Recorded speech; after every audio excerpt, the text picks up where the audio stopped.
Well, hello guys. Dito na tayo sa bahay. Ito sa sasakyan. Medyo chill off muna, mainit. Ayan, so welcome back to Trunks Reacts channel.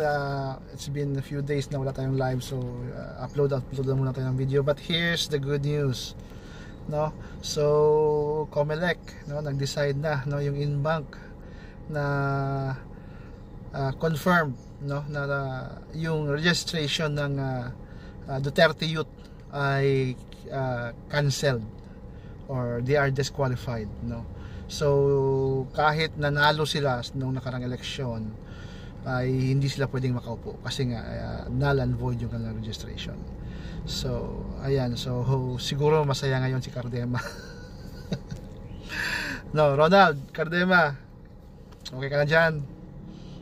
Inom na lang natin yan mamaya, tol. Ganyan talaga ang buhay, no?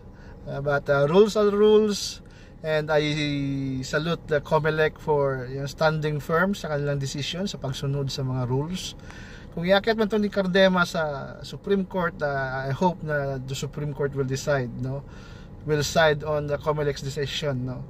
Hindi naman na important, hindi naman kwan dyan dahil nanalo sila ng election, because in the first place, pag null and void yung kanilang registration dahil meron silang mga information doon na dinaya nila or hindi sila nagsabi ng totoo, they shouldn't have run or they shouldn't been allowed to run. So kahit ibuto pa sila dyan ng 120 million na Pilipino, no, hindi pa rin sila pwedeng makaupo.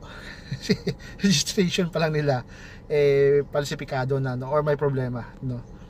So hindi naman falsifikado, but there's a problem, no, dahil sa kanilang information na binigay, that makes the registration form invalid or void.